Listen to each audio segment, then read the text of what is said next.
Let me add my voice in this chorus because it's true. Mary Landrieu, more than any single member of the United States Congress, has made adoption her cause. Over and over again, we are reminded by Mary Landrieu what a difference it makes in the lives of these children and their families and the world. I want to commend her. You're the best. And as the grandfather of an adopted child, I know the difference, the joy, the importance of that moment in our family life. So I thank her for continuing this battle to make certain that we understand the importance of adoption.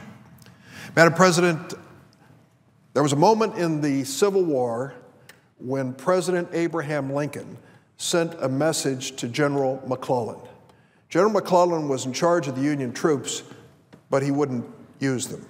He sat encamped in tents, preparing for battle and never going forward. And Lincoln, in his frustration, understood that as he waited, the Confederate forces were getting stronger and the opportunities were slipping away.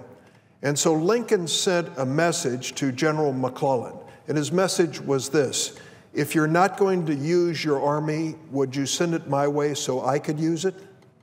I'm reminded of that story when I addressed this issue on the floor of the Senate this morning, because the issue I'm going to address is the issue of immigration. Madam President, I come to this issue with personal and family experience, as so many members of Congress do when it comes to an issue. In this circumstance, my mother was an immigrant to this country. She was brought here at the age of 2 from Lithuania. Somehow, my grandmother, with my aunt and uncle, made it across the ocean to Baltimore, landing in 1911, and then catching a train heading for the land of opportunity, East St. Louis, Illinois, which is where many Lithuanian families gathered and where my grandfather was waiting. And that was the city of my birth. My mother grew up there, speaking Lithuanian and English, an immigrant family that worked hard, struggled, and from just family stories, I know they had little or nothing in their lives, but the hope that the next generation, their children, would have a better life. That's my story, that's my family's story, but that's America's story too. And if you chart immigration as an issue in the course of America, you'll find something very interesting. Political parties that become anti-immigrant parties eventually wither and disappear. Why? Because they are denying the fundamentals of America. They are saying that we're going to close the doors and pull up the ladder, and we don't need any more of those people. We do need more of those people, because the immigrant families who come to this country bring more than just determination and strength and a work ethic. They bring a level of courage, which many families can't muster.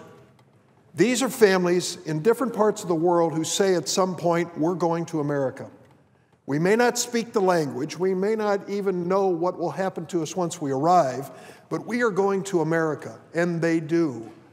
And the vast majority of them come to this country, stay, and make a difference. They sacrifice, they work night and day, but their moment comes when they become part of America, proud of where they came from, but even more proud of the fact that they're part of the United States of America. When any political party in history has decided to make anti-immigration their standard and their value, they have withered and disappeared, as they should. They are ignoring and turning their back on who we are, what America is all about. I was part of a group 2 years ago. We sat down 4 Democratic senators and 4 Republican senators, and we worked for months to write a comprehensive immigration reform bill.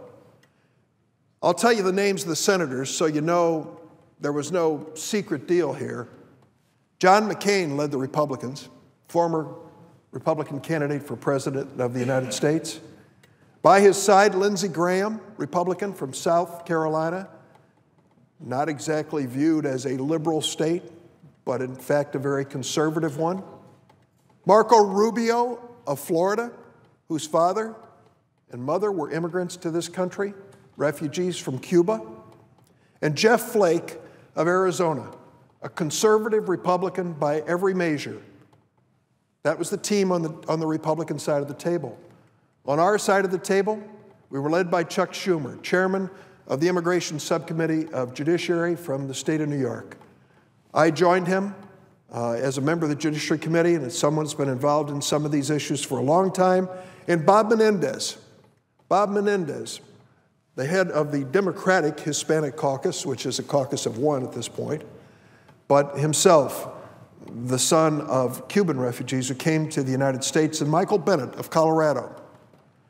The 8 of us sat down for months, literally for months, hours at a time, sometimes angry and ready to walk out of the room, other times cooperative, and we wrote a bill, a 200-page bill to rewrite the immigration laws in America, to fix the broken immigration system. Then we took it to committee, and the chairman of the Senate Judiciary Committee, Patrick Leahy, had open hearings and allowed any amendment to be offered that anyone wished. Then we brought it to the floor after it was reported from the committee, and we again gave an opportunity for amendments to be offered. Significant amendments were offered. Senator Corker of Tennessee offered an amendment to even strengthen what was a very strong border security section of this bill. The net result of that, of course, was we brought it to a vote. We brought it to a vote, and I will tell you, it was an incredible day, because on June the 27th of 2013, we passed on the floor of the United States Senate comprehensive immigration reform by a vote of 68 to 32. 14 Republicans joined the Democrats in a bipartisan effort to fix our broken immigration system. It was a proud moment. We had the support of the Chamber of Commerce. We had the support of organized labor.